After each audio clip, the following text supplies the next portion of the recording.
अस्सलाम वालेकुम दोस्तों, की हाल चाल है तुहाडा? सुनाओ, सेहतां तबीयतां ठीक न? तो मैं अज हाज़र हाँ नवे व्लॉग नाल। नाश्ता मैं कर लिया, हुण अपने मैं परिंदियां दो जा रहे हैं। परिंदियां नाश्ता करा लिया, आओ चलदे हैं परिंदियां कोल।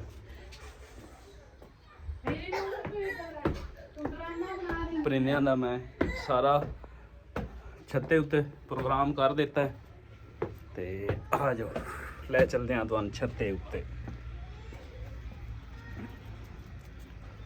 माशाल्लाह जी माशाल्लाह, वेख लो मेरे परिंदे।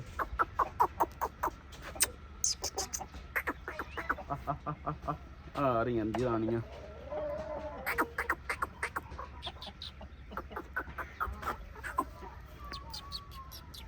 माशाल्लाह जी माशाल्लाह, आ मेरियां रानियां।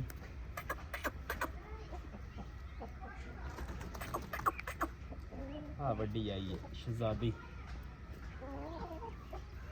किंग शामू, बड़ी ज़बरदस्त फाइटर मादी है। माशाल्लाह जी माशाल्लाह।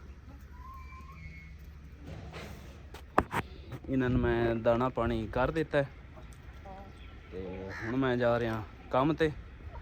मैं एक बारी छोटा जिहा व्लॉग बना के दोस्तों नाल शेयर कर देगी। आ मेरा शहजादा डक्के है, पट्ठे दी खिलौने दी स्टैंडिंग वेखो जी। माशाल्लाह जी माशाल्लाह, लाजमी आखना दोस्तों, कमेंट भी करना।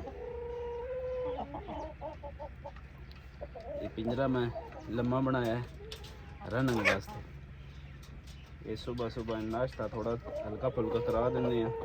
आ बेच वेखे बाजरा रखे है, पानी थोड़ा जिहा पवा दिता है। उन्हें सारा दिन जड़ा नहीं ये नहीं कि टोरा फेरा करता रहा सीगा, नाले इसकी रनिंग होंदी रहा सी। ते दूसरा आ मेरा मुर्गा है सावा लसानी, बाप एदा फुल लसानी पेयर, पिछले सीजन का चैंपियन है, एक बारी विनर है। हुण जे कुरीज कर रहे इदो ये सामने डके हुआ है, उदो दूजी साइड ते उसका चैंपियन ब्रूसली का पुत्र है चीना भट्ठा, वो नवेल है जे।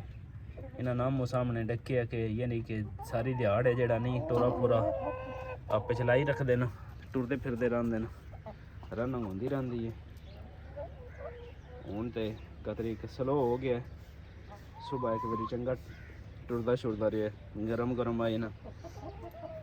हुण आता मैं थोड़ा जिहा नाश्ता कर लवां, थक गया तो फिर अपना जड़ा नहीं काम शुरू कर दे सीधा।